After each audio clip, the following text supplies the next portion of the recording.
wanted to step in because I see a lot of black people saying, well, they can't deport black people because we here. Honey, I know you don't think they're building all of these detention centers for immigrants. I know you can't think that. See, what happens is that, let's just say worst case scenario, they change the definition of citizenship to exclude your black ass. Now you are here illegally. And so the practice that they've been doing, running up on all these folks, they will now do to you. And they will put your ass in that jail to continue the tradition of slave labor that is already in the Constitution. They don't even have to change nothing for that. Yeah. And some people think that what I'm saying is some like real fantastical, impossible concept. It's not. The Supreme Court ruled in the Dred Scott case and basically said black people do not have rights. We are not citizens. So if anything goes left, we don't get to fight it the way that the other folks do. If you are a free black man and you get kidnapped and taken down south, you don't get due process. You don't get to fight it. Like, you don't get none of that. You better hope that somebody come and help you and save you, but it's not written down in the Constitution that you have rights. Even though you were a free black man, you were still not a citizen.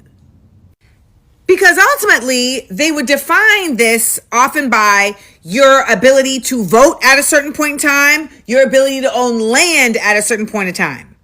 So I know some people think that we've made it so far that these things cannot be reversed, and I just don't ever believe that.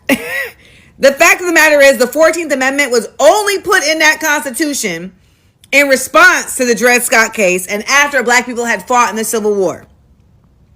But you got enough black folks now who are willing to weaponize their blackness to go along with white supremacy that they would help them come up with a definition that included them. This is why I keep saying we are at a crucial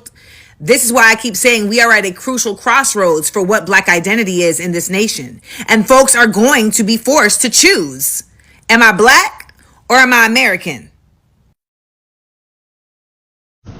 This is for all the people that say Obama did nothing for black folks. But let's get real for a second here.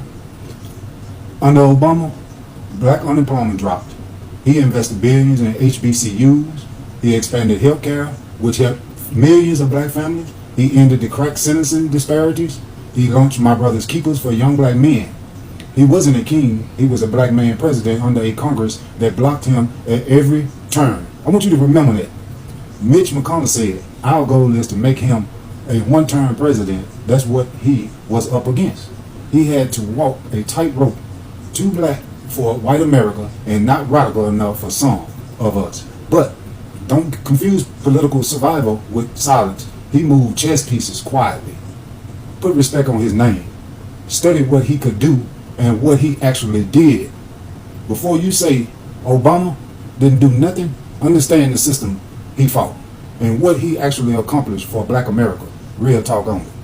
And this is to all you racist white people out there that always come in with the whistle, with the dog whistle.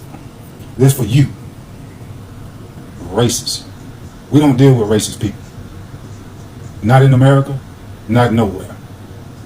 So Trump is setting the black community back. At least that's what I'm hearing. So I was scrolling on this app and I came across a post from a content creator who said Trump is setting black people back. I was thinking to myself, how? I mean, you can't be talking about the rise in crime in the black community because he really doesn't have anything to do with that. That would be your Democrat mayors. It can't be the lack of accountability in your community because that would be your black leaders. So I'm really trying to understand what this content creator is trying to say. I'm sure that content creator is talking about the cuts that's about to happen due to the big, beautiful bill. You know that part about able-bodied people going to work and actually trying to make a living, working towards getting their benefits instead of sitting at home trying to collect it. Is that what you're referring to? So Trump is trying to set black people back. So how is he setting black people back for taking them off the very programs that took the black father out the households. Make it make sense. It's a reason why Biden administration was lying about trying to end what was happening in Gaza. I'm tardy to the fucking party, and I'm literally quite disappointed. I just kind of started following the Consciously recently because he was like doing events with Jasmine, and I love Jasmine, and I had no idea that he used his platform to kind of campaign for Trump. Because if you campaigned against Kamala, you campaigned for Trump. And I had no idea that he did that. I am so fucking disappointed that I'm going to have to block him on all platforms after I make this video, because I really liked him. I did know, like, there was some controversy about the ethnicity of his wife. I didn't give a fuck about that. I don't really care. But I had no idea that he was so anti-Kamala based on the fact that she didn't get the ceasefire for the Palestinian people. And to blame her as the vice president, the blame is just misplaced. She doesn't control foreign policy. And then what really got me, right? I saw a stitch from another creator where they cited some credible peer-reviewed fact-check sources where Kamala called for the ceasefire on more than one occasion. And they told the Consciously, now you show me a credible peer-reviewed trustworthy publication that can prove that she did not call for the ceasefire, because I'm showing you how on more than one occasion she did call for that ceasefire. And if you see that video that I just stitched, he cited an Israeli publication. He cited an Israeli publication to prove his point that Kamala didn't call for the ceasefire in Gaza. You trust Israel, the Consciously? You trust their account of the events that's happening on the Gaza Strip?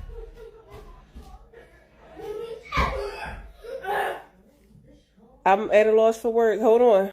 To cite an Israeli source, an Israeli publication, to prove and reinforce any statements that you have made in reference to the election last November is nothing short of just grasping for straws so that you won't have to admit that you were wrong.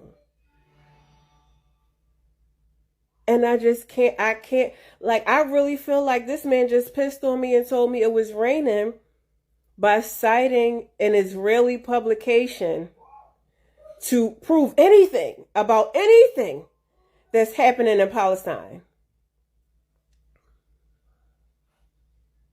And I'm going to just go block him now. The National Institutes of Health, NIH, is the primary agency of the United States federal government responsible for biomedical and public health research. The NIH is responsible for many scientific accomplishments, including the discovery of fluoride to prevent tooth decay, the use of lithium to manage bipolar disorder, and the creation of vaccines against hepatitis, Haemophilus influenza, and HPV. They developed an effective combination drug regimen for Hodgkin's lymphoma and a treatment for mercury poisoning. In 2020, the NIH partnered with Moderna during the COVID-19 pandemic to develop a vaccine. We all know that when Trump took office at the beginning of 2025, he vowed to end DEI, diversity, equity, and inclusion, saying that it was discrimination against white people. Okay. He also worked to end transgender rights. To this end, the executive order that Trump signed said that the administration would withhold funding from agencies and universities that did not end DEI programs or adhere to the executive order that essentially ended transgender rights. Well, the NIH conducted a review of grants, this was in February, I believe, and determined that more than 1,700 of them were not consistent with Trump's directives and terminated them, including studies into HIV prevention and gender identity among teens. Disruptions to funding impede grants for things like dementia and ALS research, and it prevents a research scientist from consulting with physicians treating children with a devastating rare condition. But that doesn't matter, does it? No. This move was challenged in court. U.S. District Judge William Young in Massachusetts ruled that the government had failed to follow correct legal processes in implementing the policy in violation of a law called the Administration Procedure Act. Young found that there were pervasive racial discrimination and extensive discrimination against gay, lesbian, and transgender people in how grants were selected for termination. He also found an unmistakable pattern of discrimination against women's health issues. The case went to the Supreme Court, and in August, in a 5-4 ruling, the useless Supreme Court blocked Judge Young's ruling. What does this mean? Well, it means that the Supreme Court is allowing the Trump administration to cut almost $2 billion in research grants. Yeah. What's impacted by cutting funding to the NIH? Reductions in NIH funding would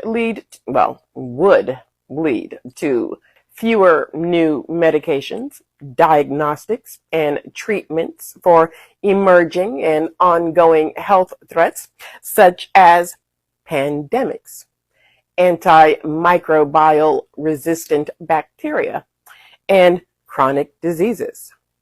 The development of life-saving medical treatments for conditions like cancer, Alzheimer's, and HIV would be delayed.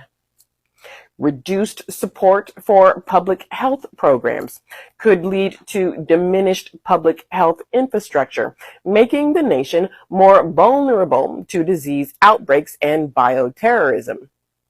Weakened research efforts could leave the U.S. less prepared to combat infectious diseases like avian flu and smallpox.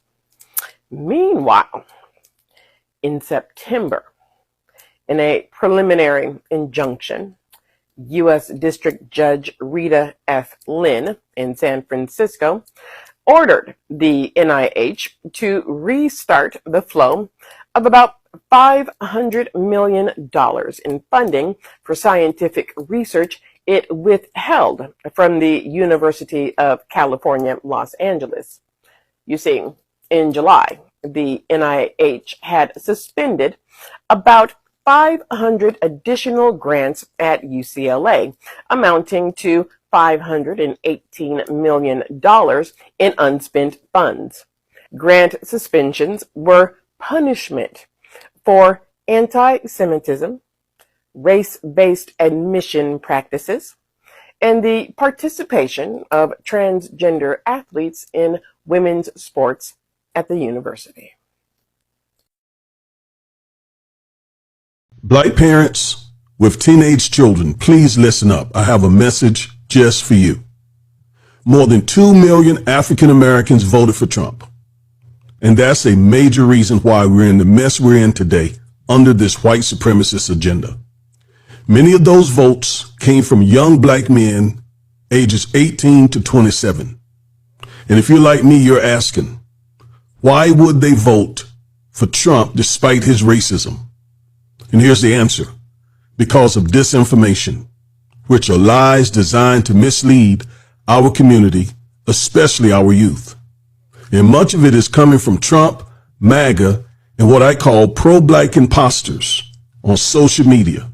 These pro-black imposters pretend to have our best interests at heart, but they are really working against us. That's why every parent of black teenagers has a moral obligation to teach their teenage children 5 lessons. First, teach them that every founder of this nation was a white supremacist who believed God cursed us and created us inferior.